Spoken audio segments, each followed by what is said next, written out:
데살로니가전서 1장 함께 보시겠습니다.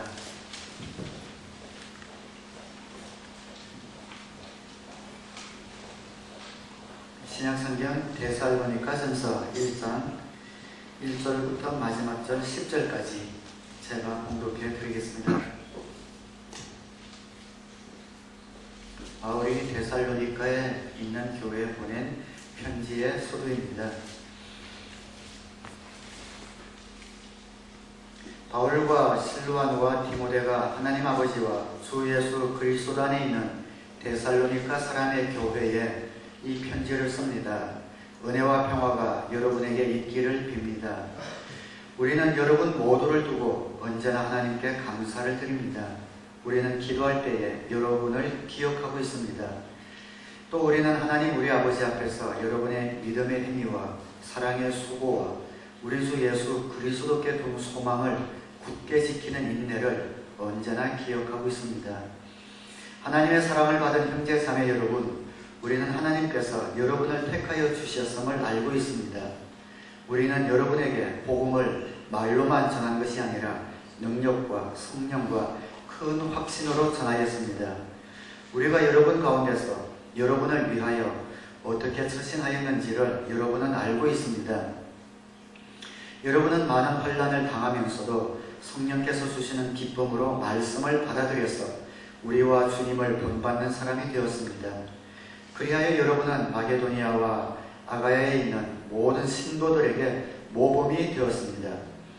주님의 말씀이 여러분으로부터 마게도니아와 아가야에만 울려 퍼진 것이 아니라 하나님을 향한 여러분의 믿음에 대한 소문이 각처에 두루 퍼졌습니다. 그러므로 이것을 두고는 우리가 더 말할 필요가 없습니다. 그들은 우리를 두고 이야기합니다. 우리가 여러분을 찾아갔을 때에 여러분이 우리를 어떻게 영접했는지, 어떻게 해서 여러분이 우상을 버리고 하나님께로 돌아와서 살아계시고 참되신 하나님을 섬기며 또 하나님께서 죽은 사람들 가운데서 살리신 그 아들 곧 장차 내릴 진노에서 우리를 건져주신 예수께서 하늘로부터 오시기를 기다리는지를 그들은 말합니다. 아멘.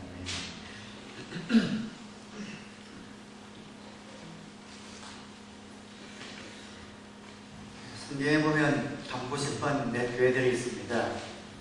전도의 전초 기지가 된 안디옥 교회가 그렇고 오늘 본문에 나오는 데살로니가 교회도 그렇습니다. 교회 개척 당시부터 영혼 구원하는 그런 교회를 세워줬고 각처의 환난과 시험 가운데서도 주님을 아는 소문을 널리 퍼뜨린 교회가 바로 데살로니가 교회였습니다. 영혼이 구원될 뿐 아니라 또 교회가 어떠해야 하는지 믿지 않는 사람들에게 본일이었던 이 교회처럼 하나님께서 밴쿠버에 사랑의 길을 세워주셨는데 사랑의 길도 이런 하나님의 사명을 잘 감당하는 그런 교회가 되기 위해서 데살로니가 교회가 소문난 그런 아름다운 교회가 된 몇 가지 그런 비결을 한번 살펴보려고 합니다. 본문 7절 8절에 그렇게 기록하고 있지요. 그리하여 여러분은 마게도니아와 아가야에 있는 모든 신도들에게 모범이 되었습니다. 주님의 말씀이 여러분으로부터 마게도니아와 아가야에만 울려 퍼진 것이 아니라 하나님을 향한 여러분의 믿음에 대한 소문이 각처에 두루 퍼졌습니다. 이런 좋은 소문이 나서 또 영혼 구원하는 교회가 되기 위해서 우리 한번 따라하시겠습니다. 은혜의 삶을 산다. 은혜의 삶을 산다. 영혼 구원하는 소문난 그런 교회가 되기 위해서는 그 교회에 속한 모든 성도님들이 은혜의 삶을 살아야 합니다. 여러분, 은혜하면 어떤 느낌, 어떤 감각이 맨 먼저 머릿속에 떠오릅니까? 하나님의 은혜, 온유하고 포근한 그런 느낌이 들지 모르겠습니다. 물론 그것도 은혜입니다. 그러나 은혜라는 것은 좀 더 적극적인 의미가 있습니다. 우리가 값없이 받는 그런 사랑을 은혜라고 합니다.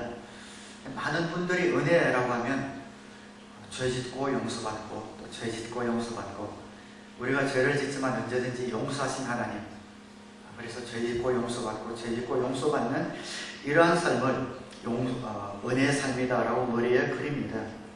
이건 굉장히 소극적인 그런 이해입니다. 신약 성경에서 하나님의 은혜라고 한다면 하나님의 능력을 의미합니다. 우리의 자격과 상관없이 하나님의 사랑이 우리에게 부어졌습니다. 그 부어진 사랑의 결과는 하나님의 능력이 나타나는 겁니다. 그래서 우리가 하나님의 은혜 안에 산다라는 것은 하나님의 능력 안에 산다라는 말과 같습니다. 나는 하나님의 은혜에 붙들려 산다라는 말은 하나님의 능력이 나를 통하여서 흘러나오는 그런 삶을 산다라는 고백과 같습니다.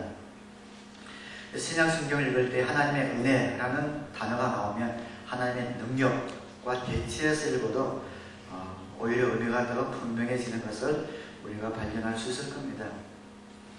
하나님의 은혜 안에 산다라는 것은 소극적으로 죄짓고 회개하고 죄짓고 회개하는 그런 성도의 삶이 아니라 더 적극적인 하나님의 능력이 나를 감싸고 나를 통해 나타나는 그런 삶을 이야기하고 있습니다.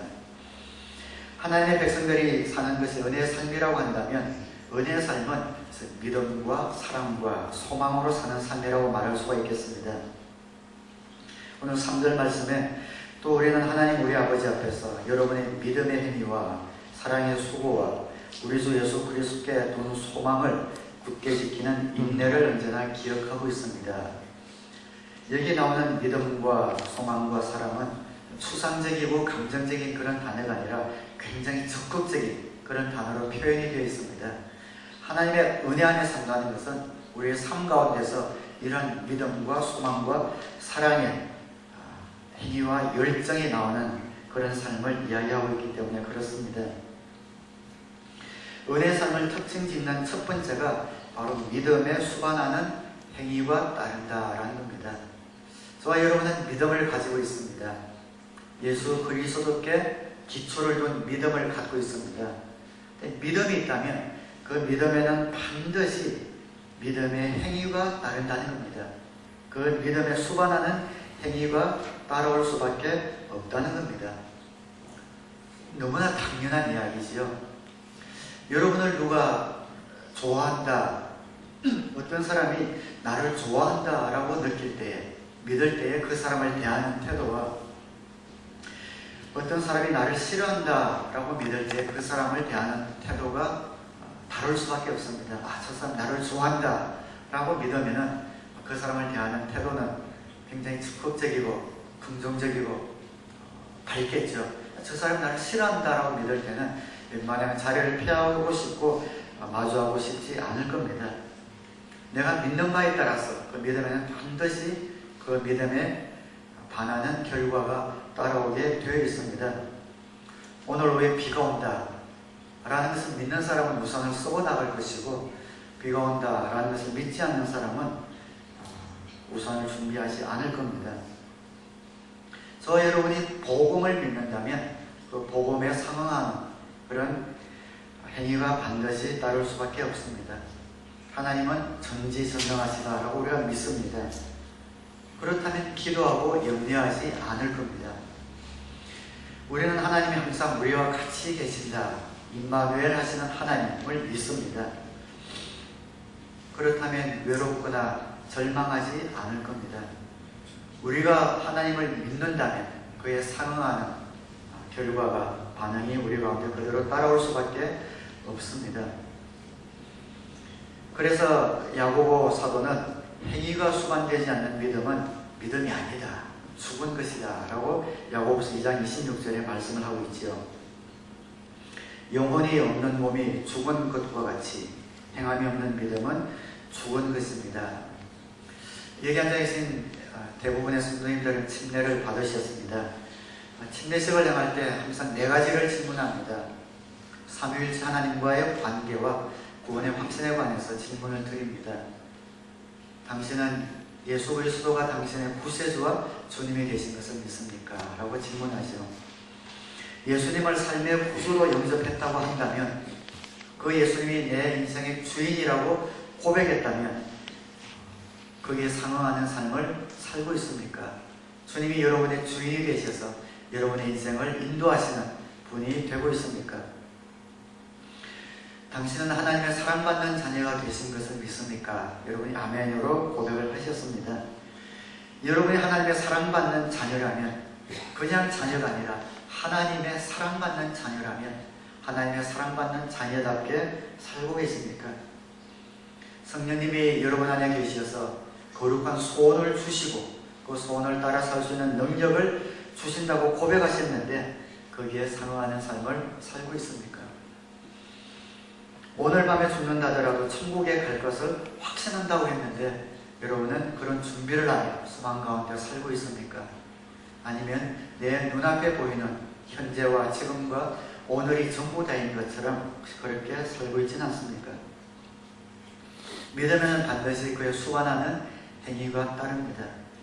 예수님이 누구시고 하나님이 누구시며 성령님이 어떤 분이시고 내가 오늘 밤에 죽는다면 내가 어디에 갈 것인가를 고백을 했다면 오늘 여러분들의 삶은, 지금의 삶은 그에 맞는 그런 삶을 살 수밖에 없습니다.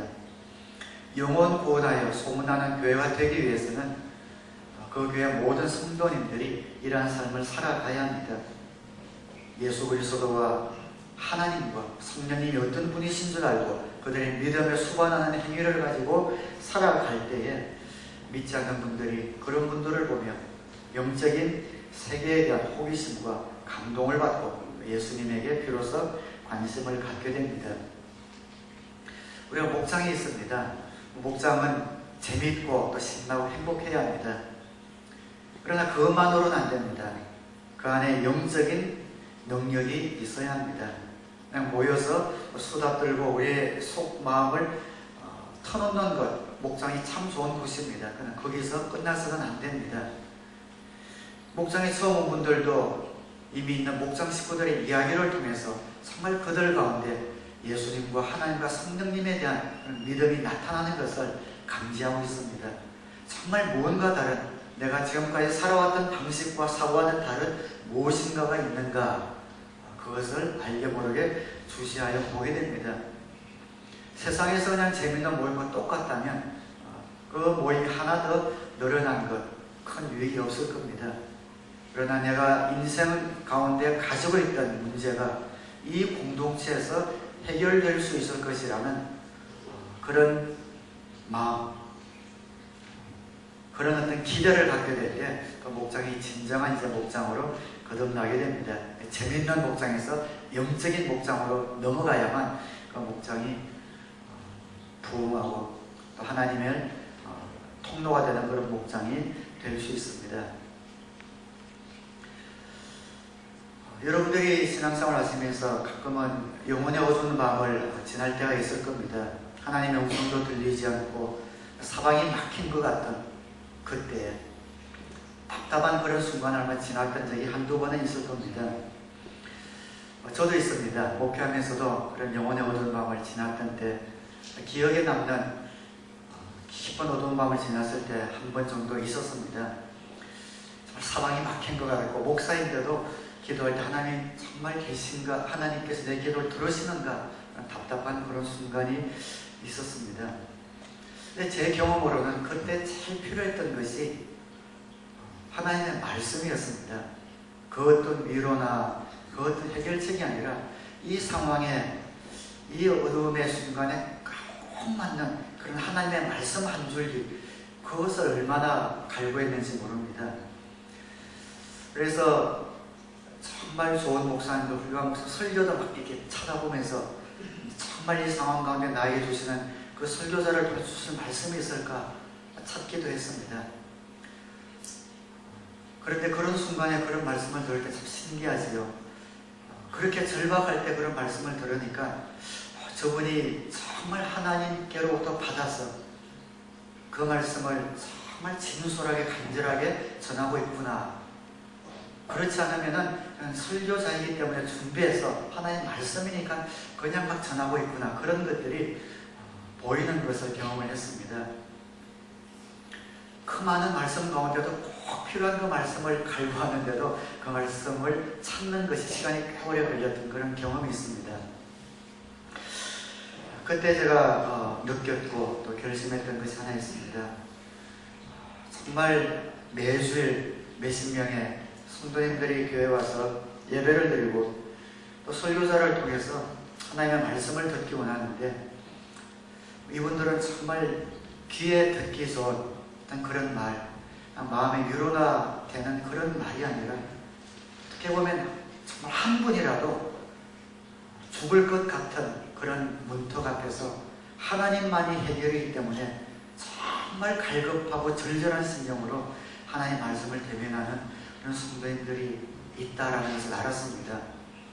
그래서 그런 분들에게 정말 살아있는 진실한 능력 있는 하나님의 말씀이, 한마디의 말씀이 필요하다는 분이 알기 때문에, 필요하는 것을 있는 분이 알기 때문에 말씀을 준비할 때도 정말 더 간절하게, 더 진실하게 준비하겠다는 그런 결심을 한 적이 있습니다. 겉으로 보기에는 그냥 문제없는 것처럼 보이지만, 또 평온한 것처럼 보이지만, 마음 깊은 곳에 정말 나를 살리는, 우리 가정을 살리는 그런 하나님의 말씀 한마디, 한 구절이 필요해서 주님한테 나오는 그런 성도님들이 있다는 겁니다. 목장도 마찬가지라고 생각합니다. 목장에서도 믿는 분이든 아니면 VIP 분이든 정말 한마디의 그 말씀이 자신의 삶의 운명을 바꿔놓을 수 있는 그런 말씀이 있다는 겁니다.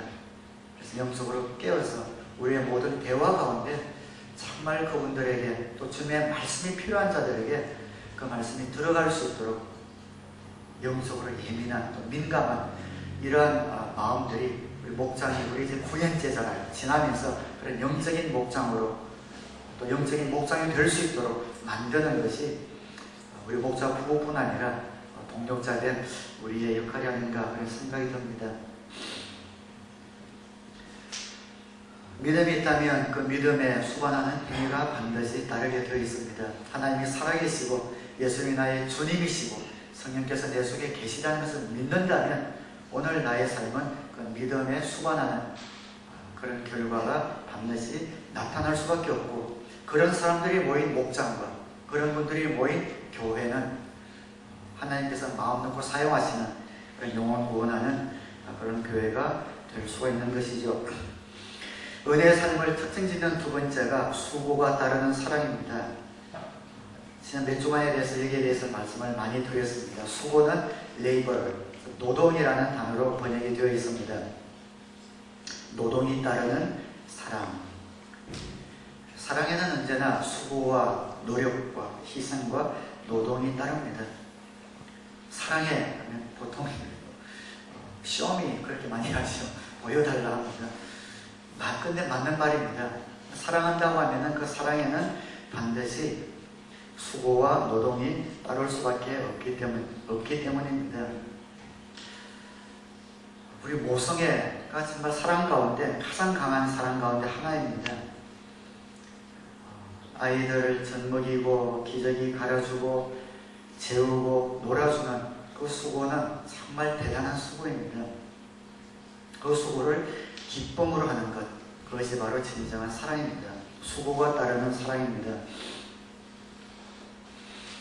사도 요한은 요한일서 3장 18절에서 이렇게 기록합니다. 자녀된 이 여러분, 우리는 말이나 혀로 사랑하지 말고 행동과 진실함으로 사랑합시다. 주님이 원하시는 사랑은 희생과 섬김이 들어가는 사랑입니다. 우리를 위해서 영혼 구원하는 일이 그래도 끊이지 않고 일어날 수 있는 것은 우리 목자, 특별히 우리 목자 부부들의 희생이 들어간 섬김의 사랑 때문입니다. 끝까지 포기하지 않는 사랑, 오리를 가자고 할 때 승리를 가는 사랑, 그런 사랑이 있기 때문에 그 엑스도라 오리의 공간에서 그 사랑의 수고로 인하여 영혼 구원하는 일들이 나타나고 있습니다. 그런 사랑의 수고를 지난 8년, 9년간 꾸준히 묵묵히 해나가고 계시는 목자 부부들, 또 그 사역에 헌신된 성도님들이 계시기 때문에 속도는 물론 해마다 차이는 있지만 우리에 비해서 영혼 구원하는 그런 일들이 끊임없이 일어나고 있지 않나 생각을 합니다. 지난 주일에도 예배를 다 마치고 친교 다 마치고 마지막 정리를 하고 다 가시고 나서 올라가니까 친구들의 모습, 음식이 아직 쌓여 굉장히 매력적이죠. 분명히 화내고 좌절하고 슬퍼해야 되는 그런 상황임에도 불구하고 꿋꿋할 뿐 아니라 오히려 든든하고 기쁨까지 띈 그런 얼굴을 볼 때에 그런 분들이 참 매력적으로 보입니다. 이제 한 달 후면 새해가 다가옵니다. 새해가 되면 모든 신문에서 미디어에서 올 한 해는 어떠한 장밋빛 그런 희망을 이야기를 합니다. 그러나 지나고 보면 30%도 맞지 않습니다. 이해할 수 있고 순종할 수 있고 또 존중해 줄 수가 있습니다. 목장 식구가 철없이 어떨 때는 삐지기도 하고 또 어리게 보이지만 주님이 언젠가는 그를 성장시키셔서 대목자로 만들어 주실 것이다 라는 소망을 갖고 참아주는 인내를 이야기합니다. 길게 바라보면서 그 인내, 소망을 놓치지 않는 인내, 이런 인내하는 소망을 가진 사람에게 안 믿는 사람은 끌리게 됩니다. 어떠한 힘이 저를 그렇게 만드는가 주시하여 보게 되는 것이죠. 인내하는 소망입니다. 영혼 구원하는 그런 교회에서는 이런 은혜의 삶을 사는 성도님들이 곳곳에 열려 있습니다. 믿음이 수반하는 행위가 따르는 삶, 수고가 따르는 사랑, 인내하는 소망, 이 세 가지가 여러분의 삶의 자연스러운 성품이 되셔서 저와 여러분이 속한 우리 교회를 통하여 영혼 구원하는 일들이 끊임없이 일어나기를 주님의 이름으로 축원합니다. 두 번째 한번 따라하겠습니다. 환난 중에 기뻐한다. 데살로니가 교회가 좋은 소문이 난 것은 복음을 받아들이고 환난을 겪었지만 그 가운데서도 기뻐하고 주님을 닮아보려고 했기 때문입니다. 파워포인트는 없지만 여러분의 성경책에 6절 7절에 그렇게 나와 있죠. 여러분은 많은 환난을 당하면서도 성령께서 주시는 기쁨으로 말씀을 받아들여서 우리와 주님을 본받는 사람이 되었습니다. 그리하여 여러분은 마게도니아와 아가야에 있는 모든 신도들에게 모범이 되었습니다. 환난 중에 기뻐하는 겁니다. 세상 사람들도 일이 잘 될 때는 기뻐할 수가 있죠. 그러나 환난 가운데 기뻐할 수 있는 것은 하나님의 백성들에게만 가능합니다. 환난이 오고 시험이 오고 또 고난이 올 때 우리가 어떻게 기뻐할 수 있는가? 첫째, 고난받는 것이 우리가 구원받은 증거이기 때문에 우리가 기뻐할 수 있습니다. 로마서 8장 17절에 이렇게 기록합니다. 자녀이면 상속자이기도 합니다. 우리가 그리스도와 함께 영광을 받으려고 그와 함께 고난을 받으면 우리는 하나님의 정하신 상속자요 그리스도와 더불어 공동 상속자입니다. 주님과 함께 고난을 받을 때 그의 상속자가 된다. 내가 주님 때문에 고난을 받는다면 이것이 바로 구원받은 증거가 된다라고 성경이 말씀하고 있습니다.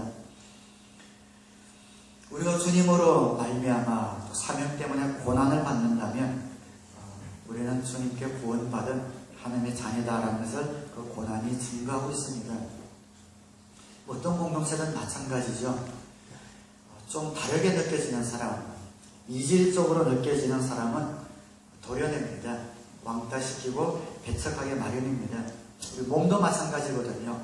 우리 몸에도 어떤 이물질이 들어오면 몸이 거부 반응을 일으킵니다.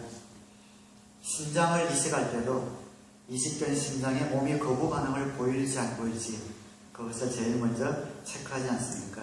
그래서 피를 나는 가족의 것일수록 거부 반응이 적기 때문에 가족끼리 그런 심장을 기부합니다. 왜 그리스도의 사람이면 고난을 받는가? 이 세상은 모두가 다 아담의 후예입니다. 아담과 같은 몸입니다. 그 몸에 영적으로 다시 태어난 그리스도의 몸이 들어갈 때 이물질이 됩니다. 그래서 자연스럽게 거부 반응을 일으킵니다. 우리가 세상 가운데 살면서 주님의 자녀답게 살려고 할 때 세상은 밀어낼 수밖에 없고 도려낼 수밖에 없고 거부할 수밖에 없는 것이 자연스러운 일이라는 것이요. 그래서 저와 여러분이 세상 가운데서 주님 사명 감당하면서 받는 그런 고난은 내가 진정한 하나님의 자녀가 되었구나, 아담의 후에 이 몸에 내가 맞지 않는구나 라는 것을 증거하게 되는 겁니다. 그래서 기뻐할 수 있는 겁니다. 하나님의 자녀답게 살 수 있는 증거가 되기 때문입니다. 물론 여기에서 우리의 어떤 실수나 허물이나 잘못으로 받는 그런 고난을 이야기하지 않고 주님 때문에 받는 그런 환난을 이야기하는 겁니다. 새로운 삶을 할 때 이런 감정을 꼭 하지만, 새로운 삶을 교재를 만든 휴스턴 서울교회 이수관 목사님 그런 감정이 있습니다. 이분이 평신도 때 LG에서 직장에서 일하던 분이셨습니다. 근데 거기서 한국에서 전도를 받아서 예수님을 믿고 정말 그 말씀에 푹 빠져서 말씀대로 살기로 결심을 했지요. 그런데 외국에서 바이어들이 와서 이 이수환 목사님의 그때는 그냥 집사님이셨겠죠. 평신도였죠. 바이어들이 와서 이제 그 바이어들과 함께 일을 마치고 하는데, 그날 자기 상사가 그 바이어들과 함께 이제 식사 접대를 한다고 해서 이제 시간을 정해서 나갔답니다. 근데 나갔는데 보니까 술집이더래요. 그 술집 앞에서 이수환 목사님 발걸음을 탁 멈춘 겁니다. 그래서 자기 상사에게 저는 여기는 들어가지 않습니다. 직장에서 그러기 정말 쉽지 않습니다. 저는 크리스찬이기 때문에 술을 마시지 않습니다. 이 상사가 황당한 거죠. 야, 저 바이어가 내 바이어냐, 네 바이어야 이러면서, 너 바이어 내가 접대하는데 너가 들어가면 어떻게 돼? 너무 황당해서 소리를 지르더랍니다. 그러나 저는 저기 들어와서 술을 안 마시면 되잖아. 저는 저기 들어가는 자체가 저는 크리스찬으로서 메시지가 되기 때문에 못 들어갑니다. 고집이 세거든요. 못 들어갑니다.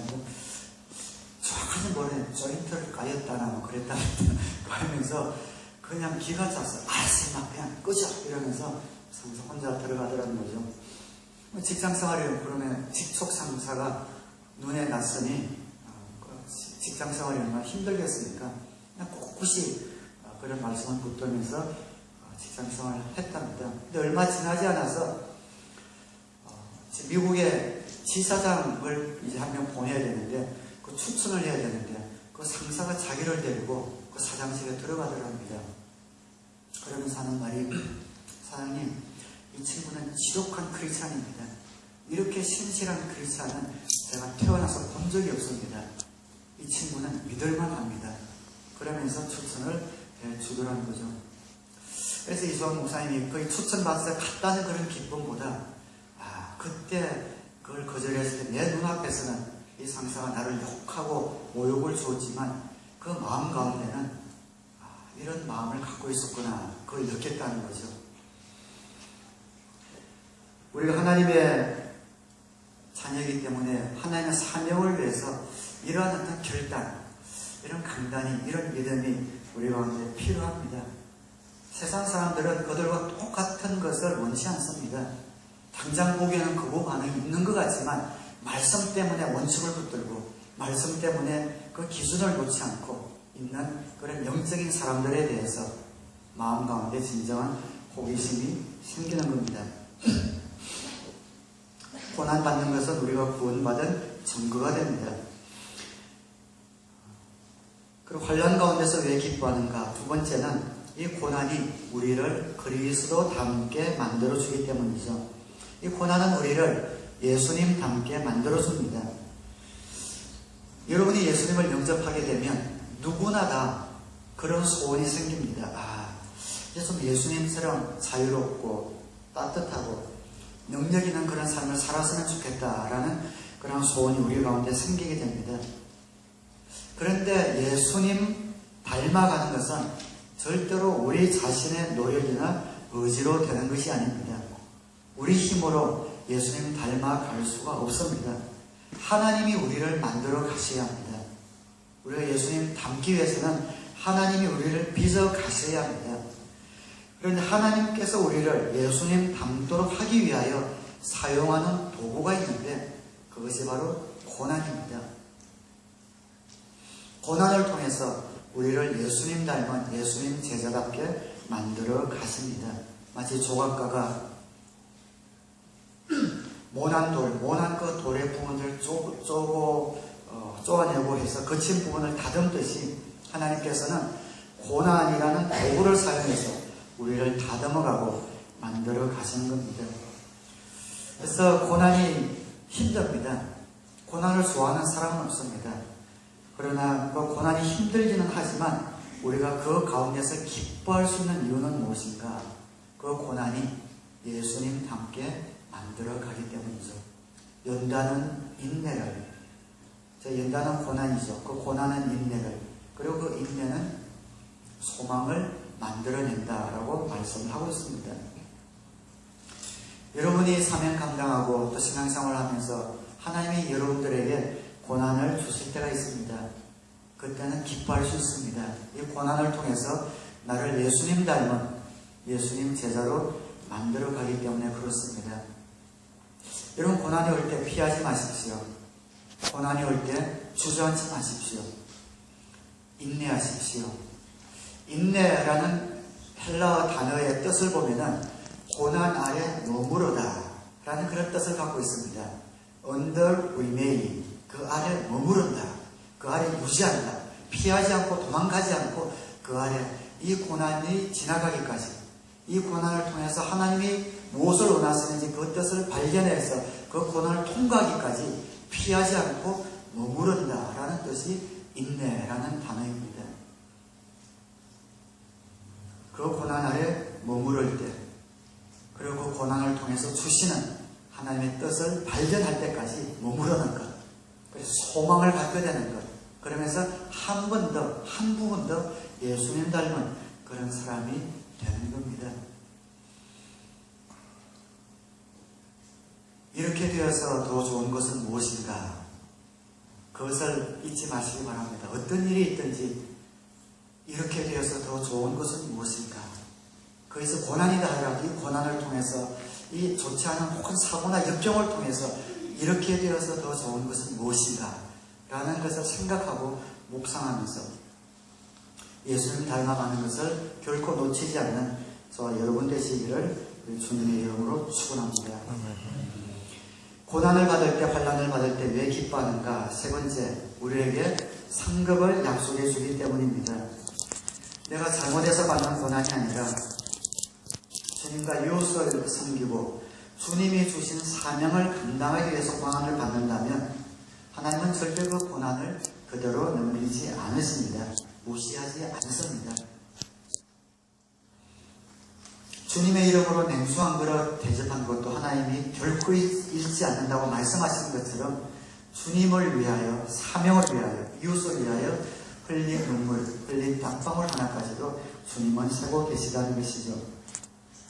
그래서 예수님께서는 당신을 위하여, 당신을 인하여 핍박을 받고 모욕을 당하면 너희는 기뻐하고 즐거워하라.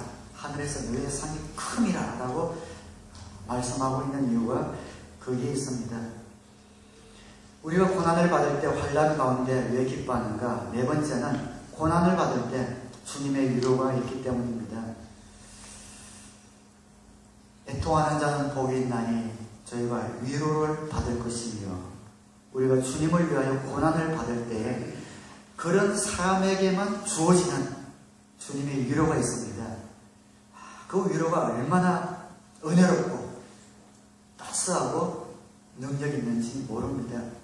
사도 바울도 고린도 교인들에게 자신이 경험한 그 위로를 이렇게 고백하고 있습니다. 고린도후서 1장 5절에 그리스도의 고난이 우리에게 넘치는 것과 같이 그리스도로 말미암아 우리의 위로도 또한 넘칩니다. 그 많은 고난을 받으면서 그 고난 뒤에 꼭 찾아오는 주님의 위로, 그 위로를 받을 때에 천하를 얻은 것보다 더한 마음의 기쁨과 감격이 있습니다. 여러분, 고난이 크면 위로도 큽니다.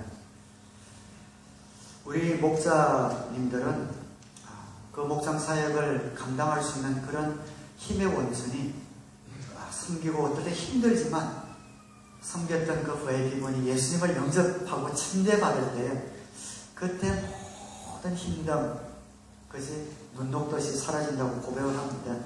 그 영원 구원의 기쁨으로 목장 사역을 감당하는 것 같습니다. 저도 그럴 때에 목회의 기쁨이 있지만 목사로서의 제 또 힘은 좀 또 다른 데 있는 것 같아요. 목회하면서 우리 목사님들은 한 목장을 모양하지만 하나님이 저를 또 사랑의 교회 목사로 세워주시기 때문에 전체 목장, 전체 성도님들을 또 바라보면서 기도하면서 모양을 해야 합니다. 요즘에는 우리에게는 은혜로 와서 그런 일이 없지만 목회를 하면서 중간중간 힘들었던 또 고난이 목회적인 고난이 닥쳤을 때가 있습니다. 참 신기한 것은 그때마다 이것은 해결할 방도가 없겠다. 어떻게 하나 그 고난 앞에서는 먼저 들컹하는 마음이 듭니다. 그러나 그 고난 아래에서 인내했을 때, 머물렀을 때 빠짐없이 어김없이 하나님이 위로를 주십니다. 저는 그런 위로를 너무 많이 맛보았습니다. 어떻게 운전하고 가다가 그 위로가 폭포수처럼 쏟아져서 눈물이 쏟아져서 운전할 수 없어서 옆에 대고 하나님 감사합니다. 그런 기도만 했던 적도 몇 번이나 있습니다. 주차장에 차를 대고 또 하나님이 또 주시는 그 위로가 갑자기 쏟아져서 한참 동안 그 위로를 그냥 끊기가 싫어서 편하게 기대해서 그 위로를 마음껏 누렸던 적도 많이 있습니다. 그 위로가 너무 좋습니다. 그래서 고난이 올 때는 이제는 기대가 있습니다. 이 고난이 지나고 나면 하나님이 또 어떤 방법으로 위로를 해주실까라는 그런 기대가 있으니까 환난이 와도 기뻐할 수 있는 그런 마음이 있습니다. 핵폭탄 같은 고난이면 핵폭탄 같은 위로를 주시겠지, 이런 소망이 있습니다. 이것이 바로 우리가 환난 중에 기뻐할 수 있는 이유입니다. 우리가 구원받은 증거이고 그리스도를 닮게 만들어주고 하늘 상급을 약속하며 세상이 줄 수 없는 그런 위로를 하나님이 주시기 때문에 우리는 환난 가운데서 기뻐할 수 있습니다. 환난 가운데서 기뻐하는 것은 사람의 의지력으로 되지 않습니다. 주님께서 도와주시는 겁니다. 그래서 본문에도 성령께서 환난 가운데 기뻐할 수 있도록 도와줬다고 말씀하고 있지 않습니까? 그러나 우리가 환난 가운데서 기뻐하는 것을 선택하는 것은 또한 우리의 몫이기도 합니다. 성령께서 우리의 힘을 주시기 때문에 믿고 기뻐할 수가 있는 겁니다. 기뻐하기로 선택하는 겁니다. 그런 우리의 모습을 볼 때에 믿지 않는 이웃으로부터 마음에 감탄을 자아내고 또 예수님에게 관심이 가게 합니다. 우리 가운데도 그런 분들이 참 많이 있죠. 정말 힘들고 역경이고 그 얼굴에 난 힘듦이라고 쓸 수밖에 없는데도 기쁘게 또 밝게 그 고난과 환난, 역경을 지나는 그런 분들을 볼 때에 목회자로서 저도 그런 걸 기분이 좋아요. 정말 믿음으로 이기고 있구나. 우리는 우리 얼굴에 책임을 져야 되잖아요. 나 힘듦, 나 삐졌어 이렇게 써놓고 다니면 안 됩니다. 그럼에도 불구하고 나는 나 혼자가 아니다. 공동체 속에서 다른 사람에게 열정과 기쁨을 흘려주는 통로다라는 책임감과 그 소명이 있다면 가식적이라는 것이 아니지만 밝게 지나야 합니다. 그리고 환난 가운데 기뻐하기로 결정을 해야 합니다. 그런 모습을 통해서 하나님께서 영혼 구원하는 그런 교회의 사명을 감당할 수 있는 길들을 또 열어주시게 됩니다. 편한 환경 가운데서는 누구나가 이웃에게 친절하고 웃고 잘해줄 수 있습니다.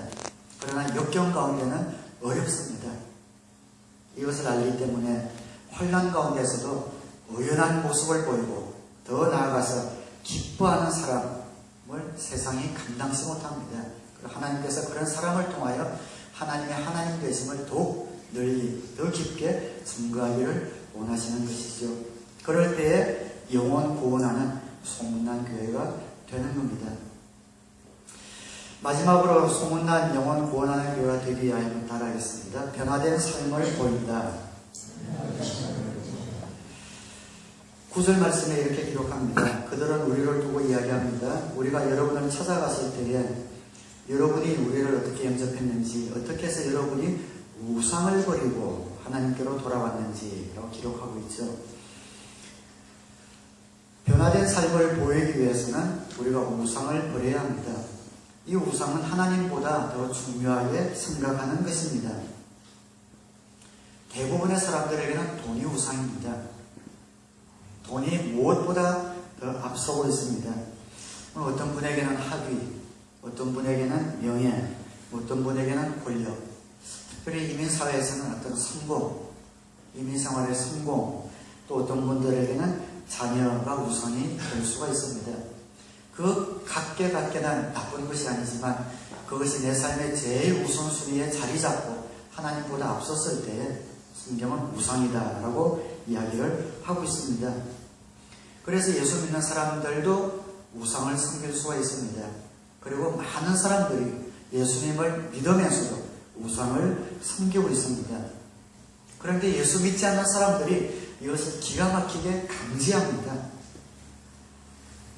예수 믿는 사람이 아무리 술, 담배 안 하고 주일 교회 가고 금요일 목장 간다 하더라도 별로 큰 감동을 받지 않는 이유가 여기 있습니다. 인생의 목적, 가치관을 보면 자신들과 다른 것이 없는 겁니다.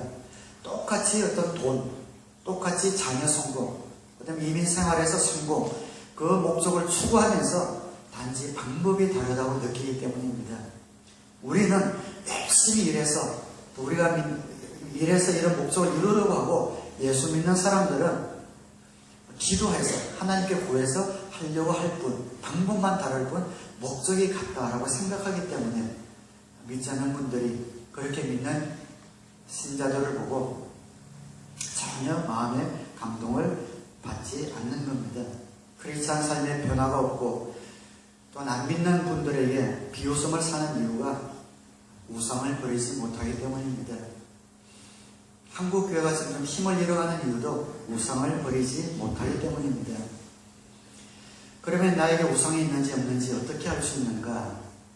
혹시 여러분이 사업을 예를 들어 봅시다. 사업하는 분들이 교회에 나온 이유, 또 내가 기도하는 목적이 무엇인가 한번 스스로에게 물어보아야 합니다.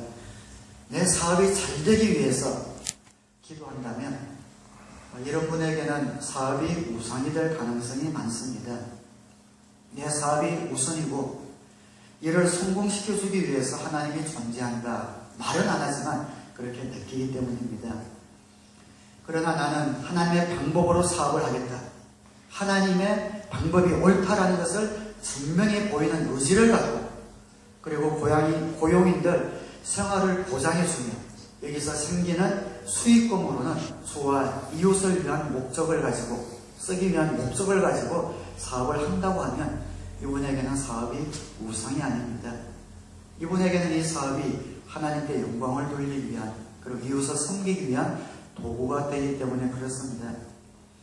사업이든 직장생활이든 무엇을 하든 그 목적과 동기가 분명해야 합니다. 그러면 우상이 되지 않습니다.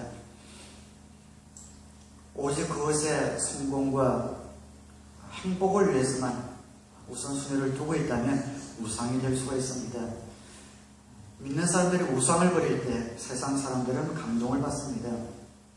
자녀가 잘 되도록 매일 새벽 기도하고 금식 기도한다고 해서 세상 사람들이 감동받지 않습니다. 그분들도 자녀가 잘 되도록 수험생 시험 치는 날들 그 앞에서 그 추운데 막 빌잖아요. 자녀를 위해서 똑같이 빌기 때문입니다. 예를 들어서 우리 자녀가 명문학교를 갔습니다. 좋은 직장을 갔습니다.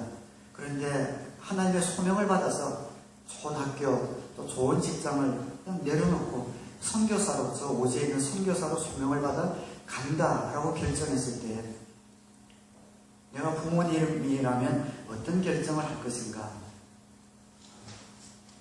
미쳤니? 이럴 것인가? 아니면 그 자녀가 그런 소명을 받고 선교지로 간다고 했을 때에 그 결정에 반대하지 않고 오히려 축복해주고 기뻐해줄 수 있는지, 그것을 봐서 내 자녀가 우상인지 아닌지 스스로 판별할 수 있을 겁니다. 그럴 때 세상 사람들은 감명을 받습니다. 자녀이든 성공이든 돈이든 학위이든 경력이든 명예이든 그 어떤 것이든 우리가 그것을 내려놓을 수 있을 때, 하나님과 이웃을 위하여 내려놓을 수 있을 때, 그런 결단이 있을 때, 그런 변화된 삶을 보일 때에 비로소 영원 구원하는 그런 소문난 교회가 됩니다. 사랑하는 여러분, 여러분의 삶 가운데서 우상을 내려놓고 믿지 않는 분들에게 감동을 주고 그래서 하나님을 찾고 만나게 만드는 그런 통로가 되시기를 우리 주님의 이름으로 축원합니다. 하나님께서 우리 교회를 세우시고 이곳에 영원 구원하는 교회로 사용하기를 원하십니다. 오늘 데살로니가에 있는 이 교회처럼 십자가에 예수님께서 온 인류의 죄를 짊어지고 돌아갔을 때에 오고 오는 세대에 사단의 세력에서 빛의 자녀로 구원 얻을 그 영혼들, 그 영광을 바라보면서 그 십자가의 고난을 참으셨습니다. 근데 그런 생각이 또 들었습니다. 주님은 물론 완전한 인간이시지만 이 땅에 완전한 하나님이셨죠. 그 십자가의 순간에 그런 것도 주님이 보셨을지 않을까.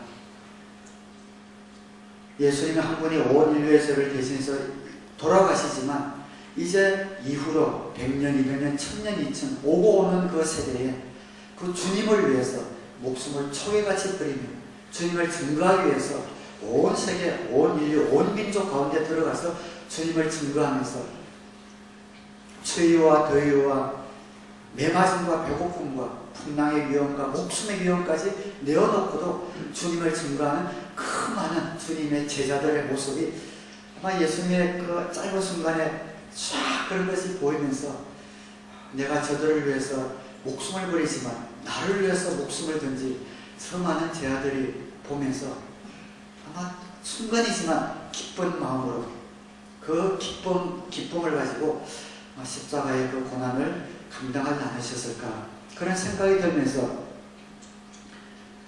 더 나아가서 순교지에 나가서 순교하지 못하지만 자기가 있는 곳에서 희생하고 숨기고 대가를 지불하면서 어떻게 보면 긴 순교를 감당하며 사역하고 있는 이 땅의 목자, 목녀, 목포들의 모습이 갑자기 제 눈앞에 확 겹치는 겁니다. 자신의 삶의 시간, 여유, 모든 것을 내려놓고 주님이 목숨 버리셨던 그 영혼을 섬기셨던 것처럼 한 영혼을 섬기기 위해서 그들의 삶을 던지는 이 땅의 수많은 목자, 목녀들 주님의 마음 가운데 들어오지 않았을까. 그런 마음이 들 때에 정말 이 땅에 영혼 구원을 위해서 애쓰는 목자, 목녀들 또 가정교회 그 목장이 얼마나 소중한지 또 감격하면서 하나님께 감사의 기도를 드렸던 적이 있습니다. 하루하루 우리가 살아가지만 그냥 사는 삶이 아닙니다. 어제와 오늘이 같은 삶이 아닙니다. 오늘 하나님이 주신 사명과 축복이 있습니다. 날마다 깨어서 오늘 주신 그 모든 것에서 하나님의 뜻을 발견하기 위해 애쓰시고 이렇게 되어서 더 좋은 것은 무엇인가? 하나님이 나를 통해서 무엇을 이루시려고 하는가? 우리 몸에 묻어있는 먼지를 털어버리고 순결하고 정직하고 신실한 마음으로 하루하루 충성하셔서 하나님이 마음 놓고 영혼들을 보내주실 수 있는 여러분의 목장, 우리 사랑의 교회가 되기를 우리 주님의 이름으로 축원합니다. 기도하겠습니다.